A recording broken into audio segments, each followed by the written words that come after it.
Dr. Aseem and Johan. Would you like to ask Johan anything more? Yes, I just want to get. Yeah, sorry, go on.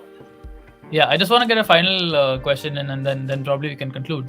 So, Aseem, speaking to your point about regulatory capture, this is exactly why the AstraZeneca vaccine hasn't been taken out in India.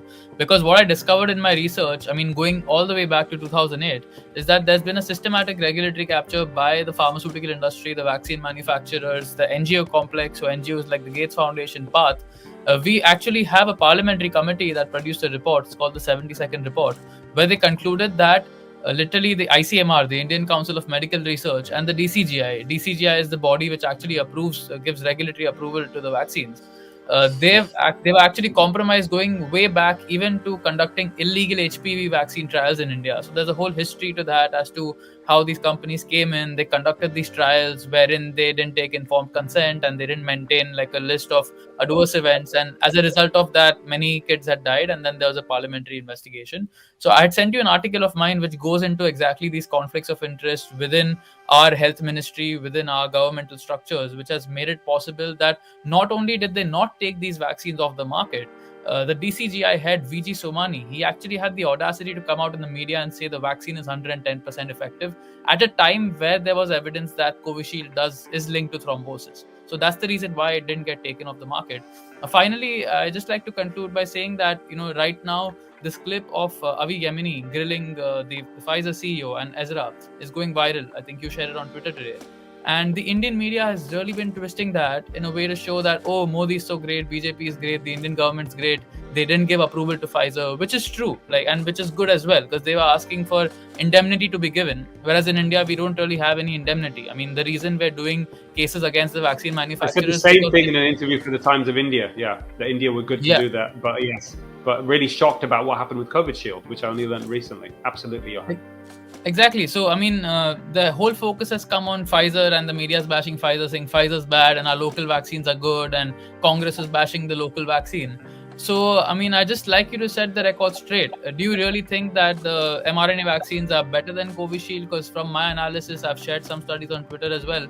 I mean, there was one where they looked at the MHRA as well as ultravigilance data, and they found that Covishield actually has a worse rate of serious adverse event. This includes strokes, this includes blood clots, this includes deaths as well. And they were worse than Pfizer. This is a peer-reviewed study. What do you think about that? Yeah, so I haven't seen that study, but what I can say, Johan, is that they're both particularly bad when it comes to side effects. And that when the AstraZeneca vaccine was in effect suspended, or by the time it was suspended in the UK, or we stopped using it, we had 800,000, adverse event reports out of 9.7 million doses. When we look at Pfizer, certainly because people stopped reporting, so it's difficult to know for sure. We only, in comparison, it was about 500,000. So no, I mean, I think that from the data I've seen, I think it's very plausible. It's very plausible that the serious adverse event rate from AstraZeneca was worse than Pfizer. And we know Pfizer's bad. So what does that tell you? That's very much, Johan and Dr. Aseem. It's been a great dialogue. It was not a debate indeed. We talked many things, and Dr. Aseem frankly responded all the questions. So I'm highly obliged that you spare your precious time with us. And I think that it is my formal request and invite to you, Dr. Aseem, that please join our event, which is going to be held on 7th of February in Delhi. And I'm hoping that you will surely join. Yes, and you're going to be joining us in Mumbai as well, Dr. Aseem. I'll be delighted. India's my mother country. I have a lot of love and affection for India. When people ask me my identity, I call myself British Indian. My heart is Indian. My brain is probably a bit more British, but no, I would be delighted. Awesome. मैं दोनों अपने warrior को salute करता हूं, और मैं समझता हूं कि doctor Aseem, you can understand better Hindi.